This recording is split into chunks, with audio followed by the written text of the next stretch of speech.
7th of August, 1941, in the city of Calcutta, a man died.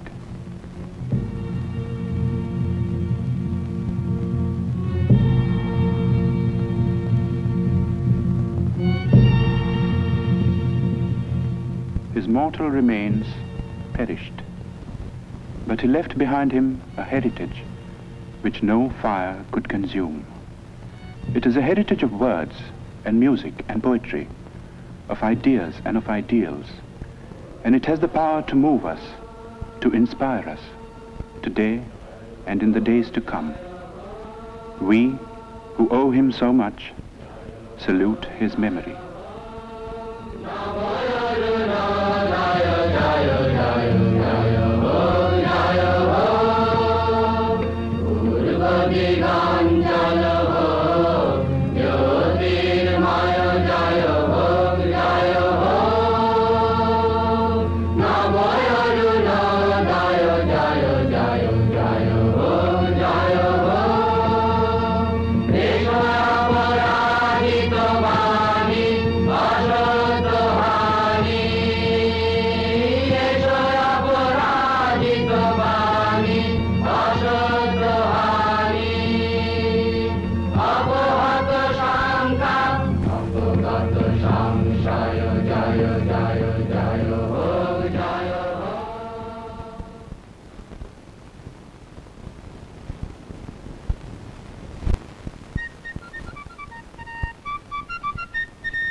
Founded in the year 1690 by an Englishman named Job Charnock, Calcutta, 100 years ago, was a thriving metropolis. Queen Victoria was proclaimed Empress of India in 1877. As the capital of India, Calcutta was the seat of the Queen's government.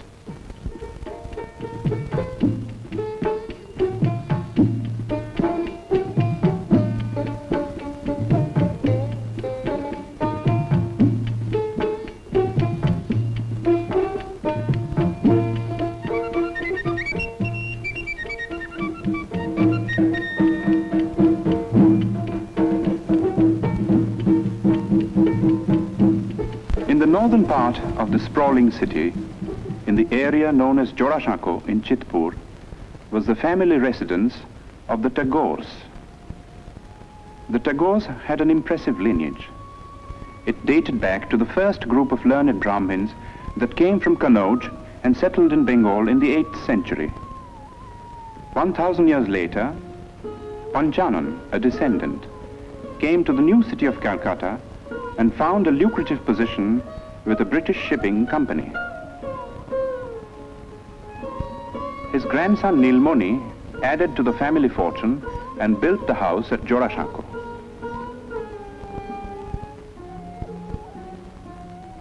The peak was reached with Nilmoni's grandson, one of the most brilliant and colorful figures of the 19th century. Dwarkanath Tagore combined cultured sophistication with a largeness of heart and a rare degree of business acumen. Coal, sugar, indigo, exports, banking, newspaper. There was no end to his enterprises, and he succeeded in all. If his earnings were fabulous, so were his spendings.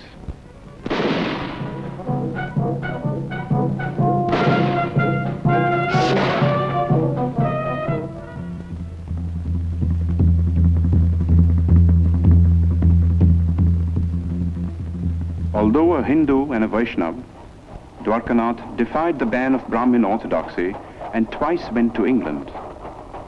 There he had an audience with Queen Victoria, discussions with Gladstone, and dinner with men like Dickens, Thackeray, and Max Muller.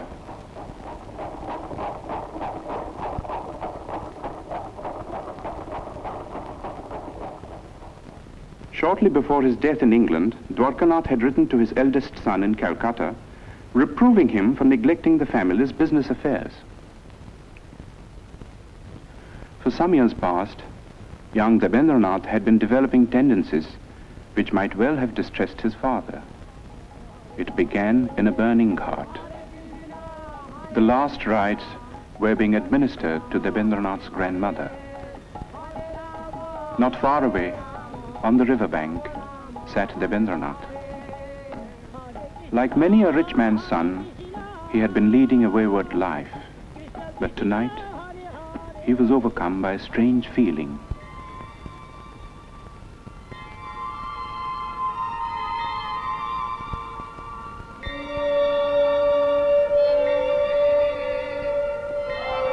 Worldly possessions seemed to lose their meaning for him. This led to a period of profound disquiet, followed by a ceaseless quest for the meaning of existence in the great source books of the East and West. He read the materialist philosophers of modern Europe, Locke, Hume, Bentham, and others, whose ideas were so much in vogue among the students of the time. Then he learned Sanskrit and read the Mahabharata. But peace of mind would not come until one day he chanced upon a torn page of a Sanskrit book. There was a sloka in it which said, "God is supreme and all-pervading. Enjoy by renunciation. Covet not another's wealth." This was a page of the Ishopanishad, edited by Raja Ram Mohan Rai. Ram Mohan had been a close friend of Dwarkanath's. As a boy, Rabindranath had a deep and silent admiration for the man. But the greatness of the Raja's vision and the magnitude and nobility of the tasks he had set before himself were beyond the boy's comprehension. Ram Mohan lived in times when India's spiritual heritage was being submerged in ritual and superstition.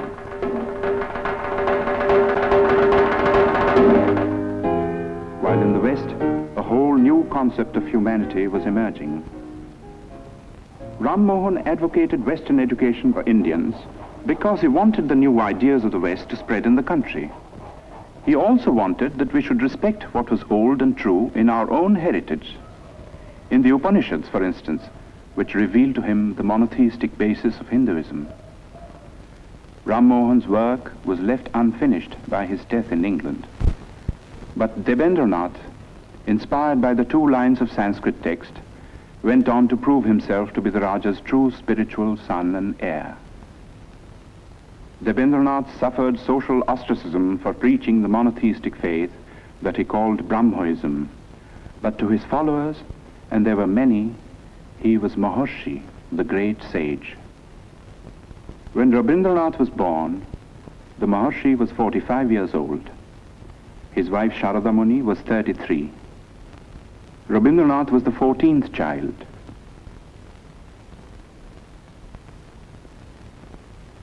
The eldest was Dwijendranath, poet, philosopher, mathematician. Second son Satyendranath translated the Gita and Meghdut in Bengali verse and became the first Indian member of the Indian civil service. The 5th son Jyotirindranath was a born musician, translated Molière and Sanskrit dramas into Bengali, and wrote and staged some of the most popular Bengali plays of his time. Among the daughters was Swarna Kumari, the first woman novelist and the first woman to edit a journal in India. Indeed, it was a household which hummed with artistic activity.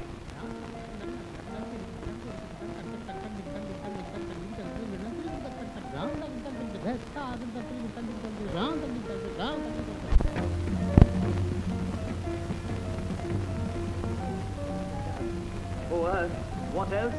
And shall I couple hell? Oh, pie, hold my heart. And you, my sinews, grow not instant old, but bear me stiffly up. Remember thee? For Roby, the time hadn't yet come to participate in the activities of the elders. Going out in the street was forbidden too, and this was indeed a pity, for nothing seemed more fascinating to the boy than the world outside.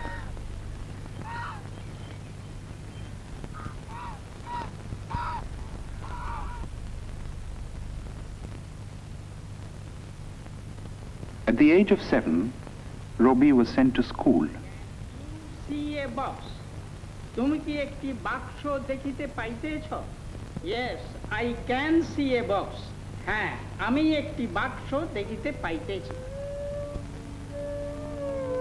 Yes, I can see a box.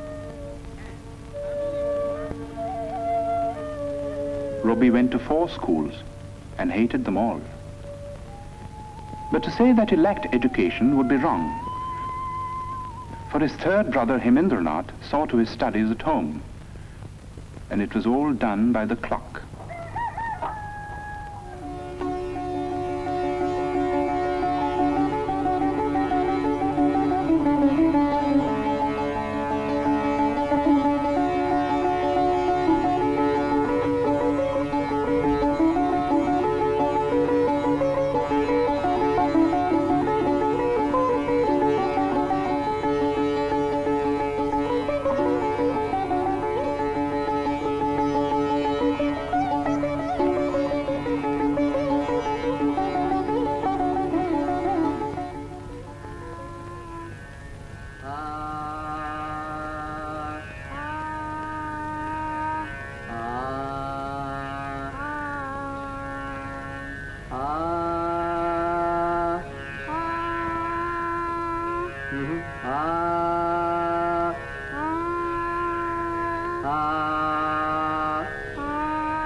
When Robbie was 12, Rabindranath went on a trip to North India and took the boy with him.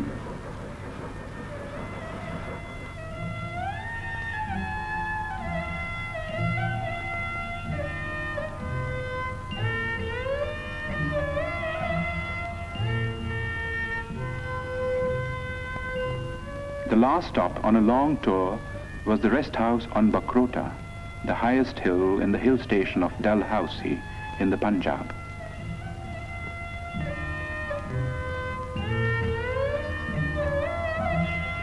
Robbie was told by his father to roam about on his own.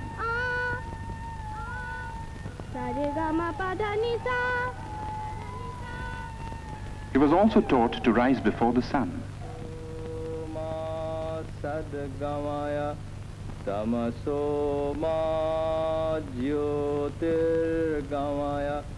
And to handle money and keep accounts.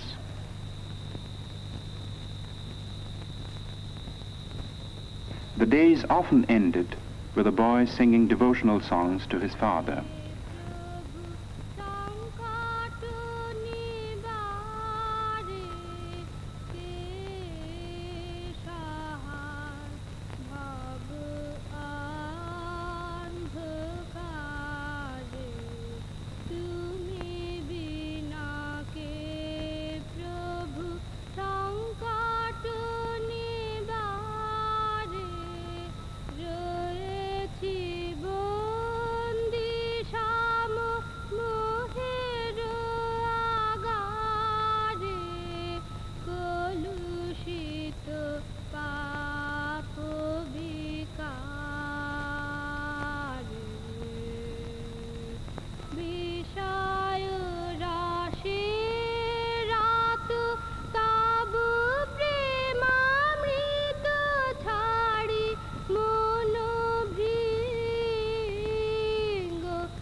Robbie was 13 when his first book of verse, Kobi Kahini, came out.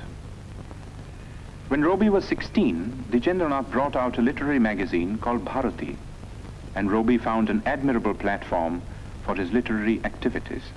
The essays included pieces on European poets like Dante and Petrarch, whose acquaintance Robbie had made in Ahmedabad, in the library of his elder brother Shotendranath.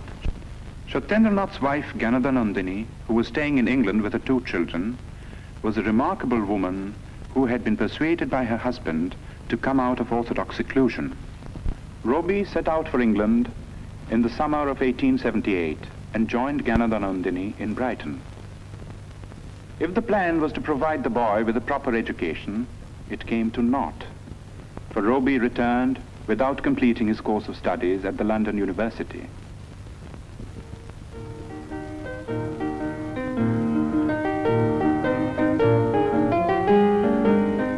While in in England, Rabindranath had become acquainted with Western music.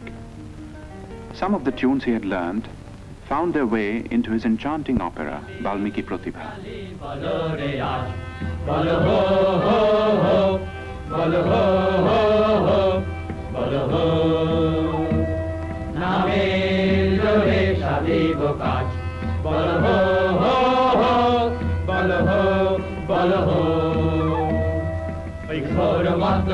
নিত্য রঙ্গ মাঝারে ওই লক্ষ লক্ষ যক্ষ লক্ষ ঘেরি শ্যামারে ওই লাট্ট পাট্ট কেশ ওই অট্ট অট্ট হাসে রে হা হা হা হা হা হা আরে বল রে শ্যামা মায়ের জয় জয় জয় জয় জয় জয় জয় জয় জয় জয় জয় আরে বল রে শ্যামা মায়ের জয় জয় জয় আরে বল There were other tunes, however, which came from classical Indian ragas, used for the first time in an operatic context.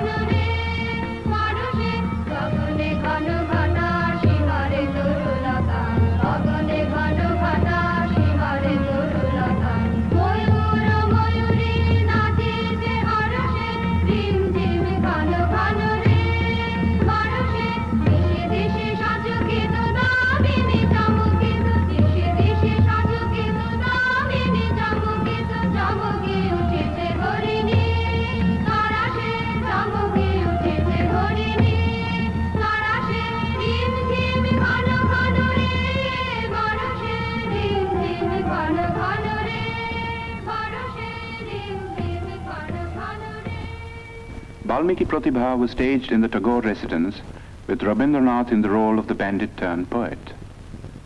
The rest of the cast too was composed of members of the Tagore family, all gifted with varying degrees of talent for acting and music. Among those who saw and praised this performance was the greatest literary figure of the time, Bankim Chandra Chatterjee.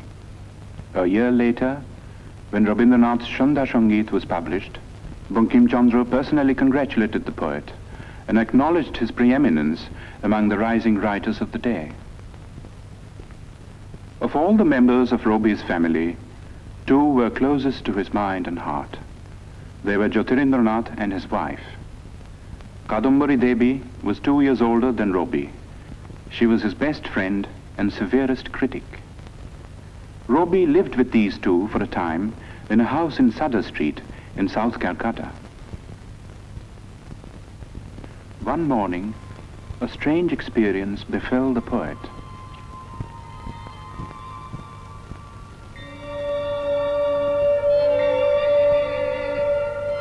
One day, while I stood watching at early dawn, the sun sending out its rays from behind the trees, I suddenly felt as if some ancient mist had in a moment lifted from my sight, and the morning light on the face of the world revealed an inner radiance of joy. The poem I wrote on the first day of my surprise was named The Awakening of the Waterfalls.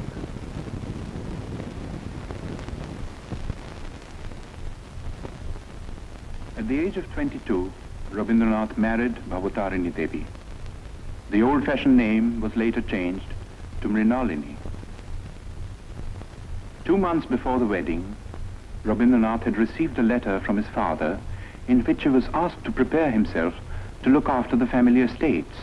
After a period of initial training in the estates offices in Calcutta, Rabindranath found himself in the very heart of rural Bengal, in the region around the river Padma. With a worldly wisdom unusual in a poet, but characteristic of the Tagores, Rabindranath in later life set about in a practical way to improve the lot of the poor peasants of his estates, and his varied work in this field is on record. But his own gain from this intimate contact with the fundamental aspects of life and nature, and the influence of this contact on his life and work, are beyond measure. Living mostly in his boat and watching life through the window, a whole new world of sights and sounds and feelings opened up before him.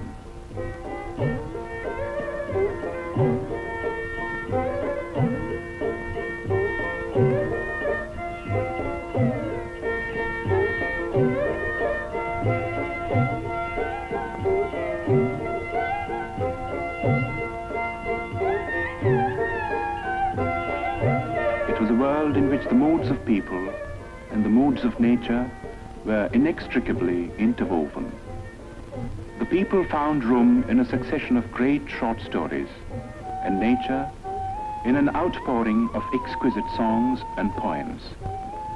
Dominant was the mood of the rains, exultant and terrible.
In 1901, Rabindranath was 40 years old.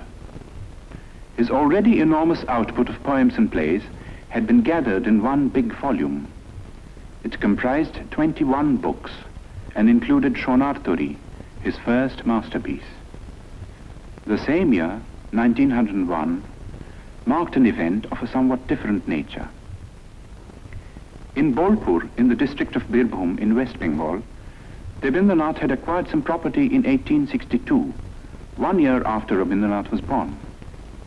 The property was made over to a board of trustees, and the deed specified that the place was to be used for meditation on the supreme formless being. According to the Maharshi's wishes, a seat of prayer and a temple of worship had been built, and close to the temple, a residential house which was called Shantiniketan, the abode of peace. Rabindranath had been worrying about the education of his children and had decided to start an experimental educational institution in Shantiniketan. It was to be a school, but not like the schools that had been the nightmare of his own childhood.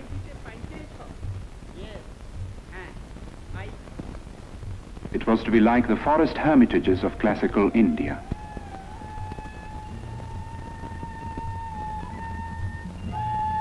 But to bring it into being was not an easy task. For one thing, it cost money. Rabindranath was obliged to sell, among other things, the copyright of his books. His wife added her bit by selling her wedding ornaments. 2 months after the school was opened, she was taken ill. 3 months later, at the age of 29, she died. For Rabindranath, it was the beginning of a series of personal tragedies. 9 months after his wife's death, his second daughter Renuka passed away. The hardest blow of all came 4 years later. Youngest son Shomindro took after his father in many ways. He was only 13 when he fell a victim to cholera.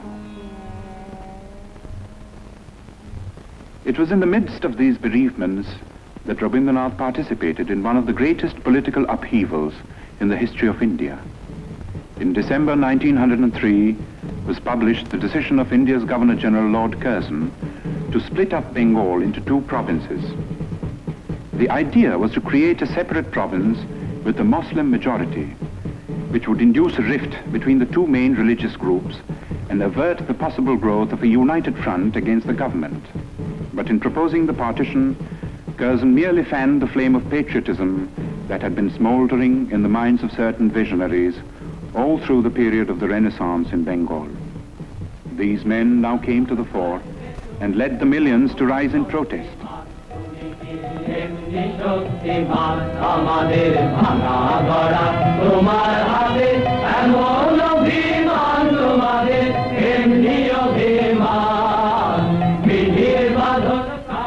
The series of stirring patriotic songs which Rabindranath composed for the occasion were sung in procession in the streets of Calcutta, with the poet himself in the lead.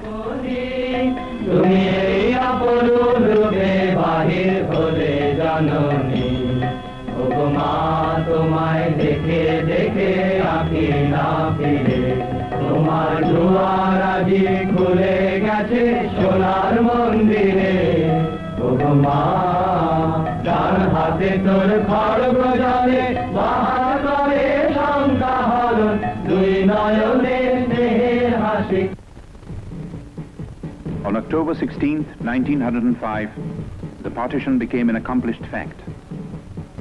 In a form of protest that only a poet could conceive, Rabindranath turned the black day into a mass festival of Rakhi Bandhan, the tying of the band of friendship.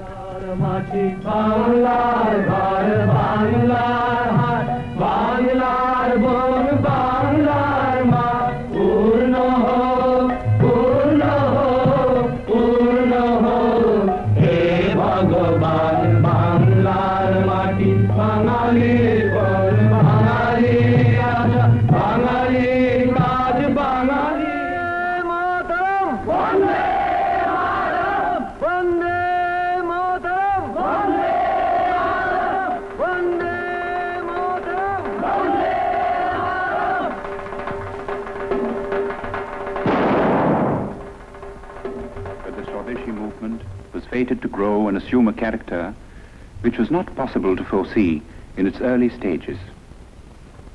While admitting the bravery and patriotism of those who killed or were killed in a reckless bid for freedom, Rabindranath could not condone terrorism. He stated his credo in clear terms. The path of violence was not for India. Good could come only out of constructive work carried out in a spirit of tolerance. He had himself followed up his retirement from the political scene by devoting himself to the work of rural welfare in his estates. And there were other activities too. He was teaching at school, editing journals, and engaging himself in every conceivable form of literary activity. That his own countrymen now regarded him as their leading man of letters was proved by his 50th birthday celebrations in Calcutta. Sponsored by the Bengal Academy of Letters and attended by thousands, it was a unique occasion and the first time that such an ovation had been given a literary man in India. But to the outside world, Rabindranath was still an unknown name.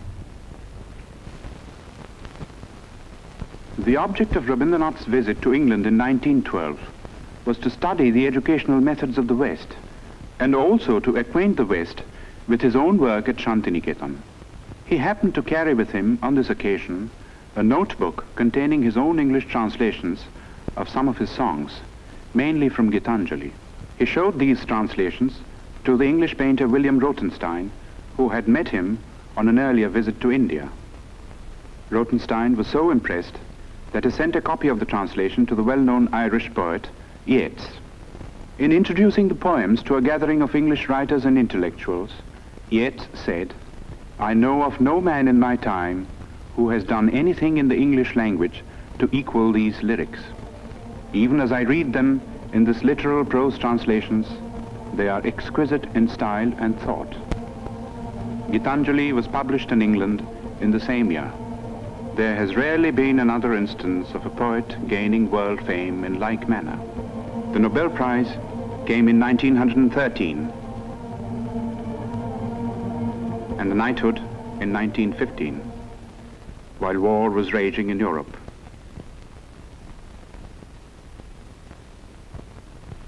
Touring the United States and Japan in 1916, Rabindranath made eloquent appeals for peace. He felt that world peace could only be achieved through intellectual cooperation between nations. He said, "The call has come to every individual in the present age to prepare himself and his surroundings for the dawn of a new era, when man shall discover his soul in the spiritual unity of all human beings." Pursuing this noble idea of international cooperation, Rabindranath gave the school at Shantiniketan a new status and a new name, Yatra Vishwam Bhavati Ekaniram, where the world becomes a single nest. This was the motto of the Vishwa Bharati. It was inaugurated on the 24th of December 1918 with the aged philosopher Rabindranath Sheel presiding. Rabindranath made over the entire Nobel Prize money towards the building of this university. While peace had been restored in Europe, in India there was unrest. The Rowlatt Bill, designed to suppress all political movements, dashed India's hopes of gaining the self-government that the British rulers had kept promising through the war years. Dominating the Indian political scene at this time was Mohandas Karamchand Gandhi, who, as a barrister in South Africa, had fought for the rights of the Indians living in that country. As a protest against the Rowlatt Act, Gandhi launched a movement of passive resistance. But the masses misinterpreted the movement, and following a rumor of Gandhi's arrest, violence broke out in many parts of the country. As a result of this, the government started taking repressive measures out of all proportion to the magnitude of the violence.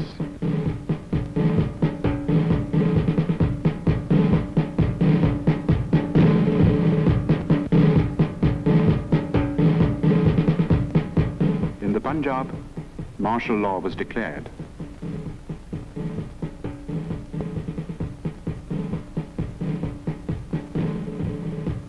In charge of the troops at Amritsar was Brigadier General Dyer.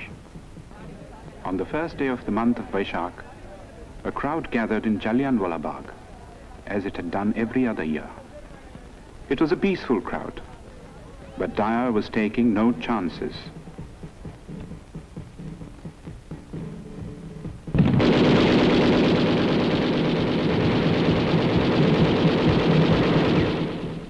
News of the Amritsar incident was suppressed by the government, but details filtered through to other parts of the country and even to the abode of peace.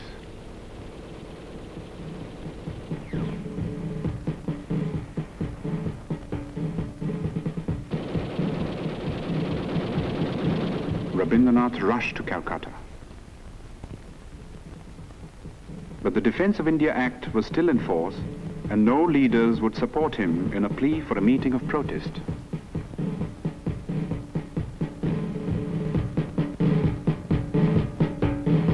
At 4 o'clock in the morning of May the 30th, Rabindranath finished writing a letter. It was addressed to the Viceroy.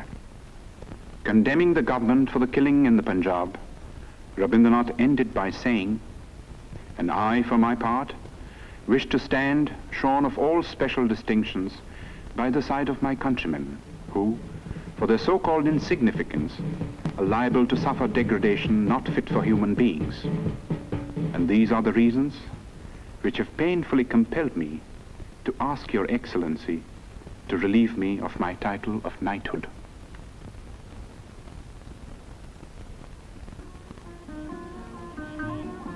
The next 10 years of Rabindranath's life were filled with ceaseless activity. The urge to travel and the necessity to collect funds for his university took him to all parts of the world, and the West, as much as the East, welcomed him with open arms.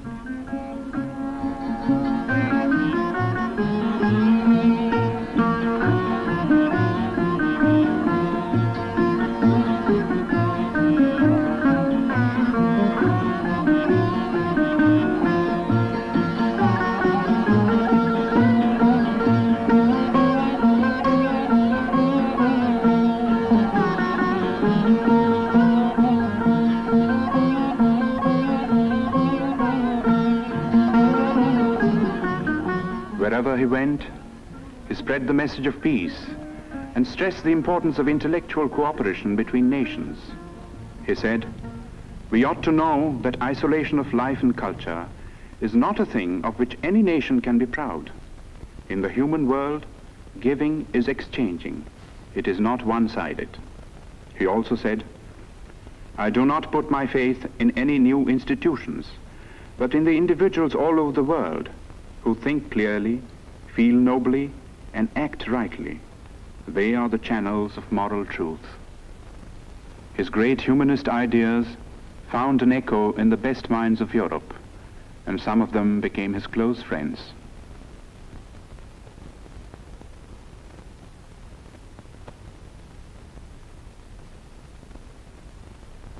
In the meanwhile, the institution at Shantiniketan had come a long way from its modest beginnings. Its scope for studies had greatly increased.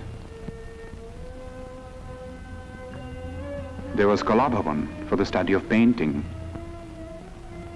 under masters like Nandulal Bose.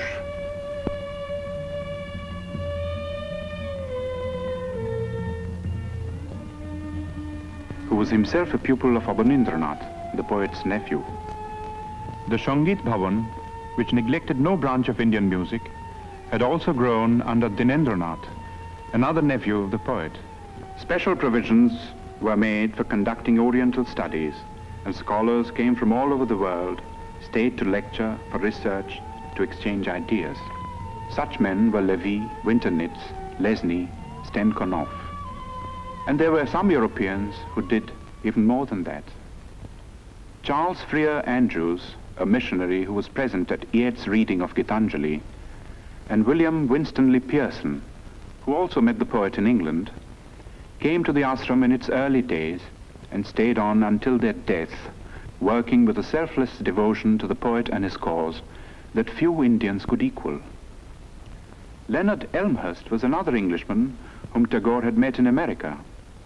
He was drawn by the poet's personality, came over to Shantiniketan, and took charge of the School of Rural Handicrafts, another of Rabindranath's experiments at Shurul, 2 miles from Shantiniketan. His last European tour began with a visit to Oxford, where he delivered the series of Hibbert lectures, which were later published as The Religion of Man.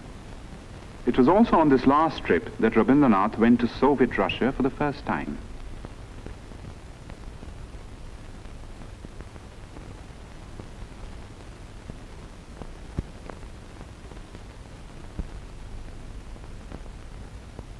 On the eve of his departure from Moscow, he told his hosts, "You have recognized the truth that in extirpating all social evils, one has to go to the root, and the only way to it is through education."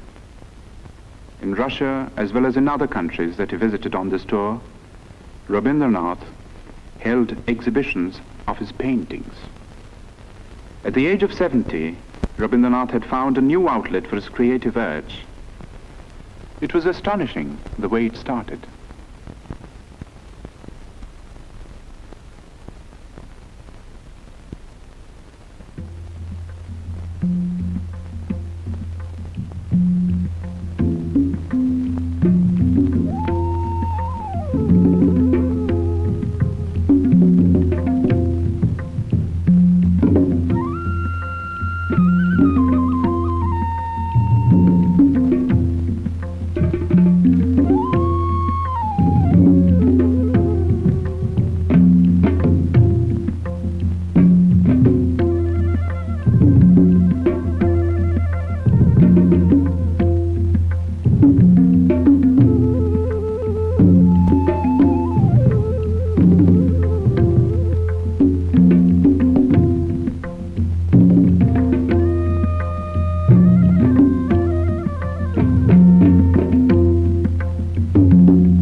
In 1931, the leading citizens of Calcutta united in an appeal to observe the poet's 70th birthday.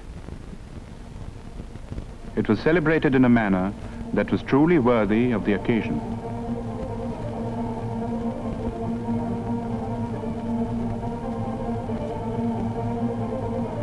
The Golden Book of Tagore was a testimony to the love and reverence that the intellectuals of the world bore for Rabindranath. Its sponsors consisted of 3 Europeans and 2 Indians. There was Romain Rolland from France, Albert Einstein from Germany, the poet Kostas Palamas from Greece. The Indians consisted of the scientist Jagadish Chandra Bose, who had been the poet's closest friend for 40 years. The other Indian was Mahatma Gandhi. In physical appearance, in personal habits, and in general outlook, the two differed considerably. At several moments of crisis in India's political history, the two had disagreed over the course of action, but these were on the surface. Their deeper affinity transcended all occasional barriers.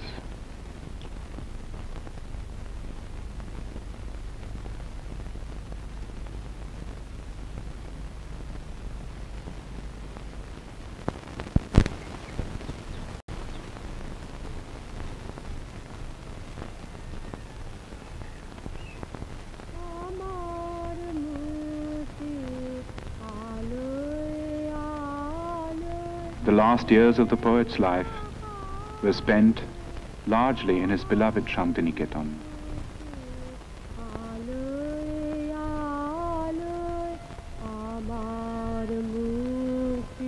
He had a choice of small houses built for him, for he never liked to stay in the same house or even in the same room for long.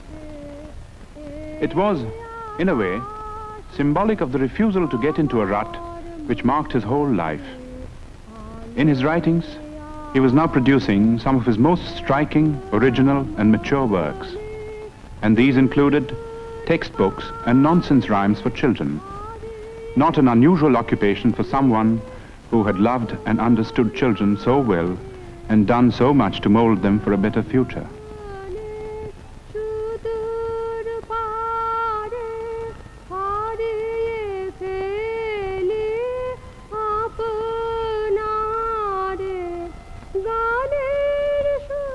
His health was failing, but calls of duty, which he was ever ready to answer, gave him little rest.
On the 7th of May, 1941, Rabindranath was 80 years old. 3 months later, he was to leave Shantiniketan, never to return.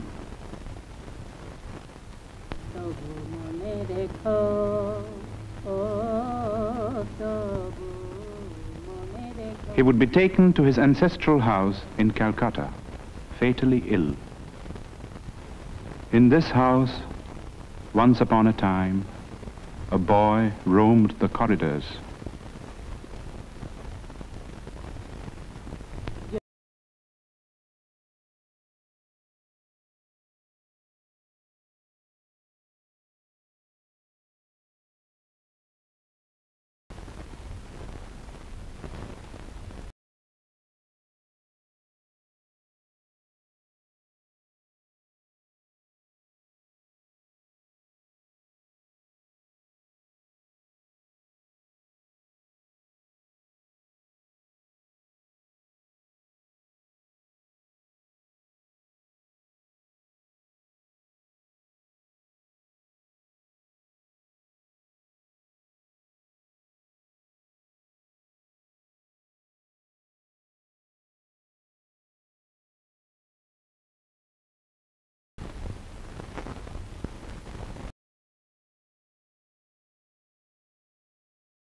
Rabindranath attended the 80th birthday celebrations in Shantiniketan in spite of his failing health.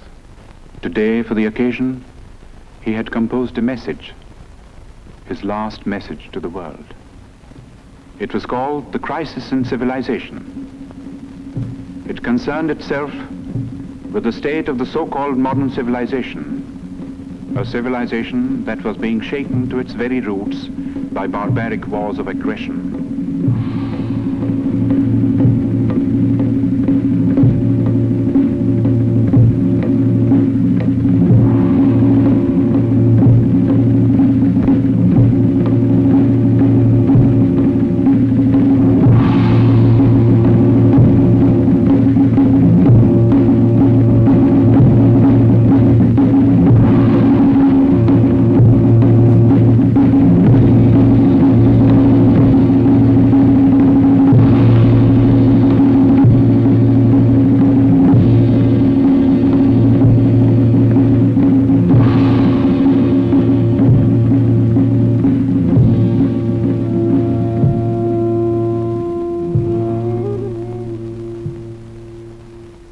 In the course of this message, Rabindranath said, "I had at one time believed that the springs of civilization would issue out of the heart of Europe.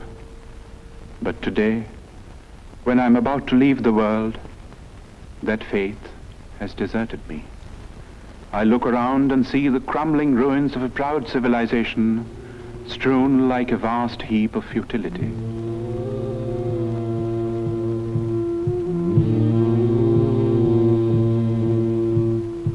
And yet, I shall not commit the grievous sin of losing faith in man. I shall look forward to a new dawn, to a new chapter in history when the Holocaust will end and the air will be rendered clean with the spirit of service and sacrifice. Perhaps the dawn will come from this horizon, from the east, where the sun rises. On that day, will unvanquished man retrace his path of conquest, surmounting all barriers to win back his lost human heritage."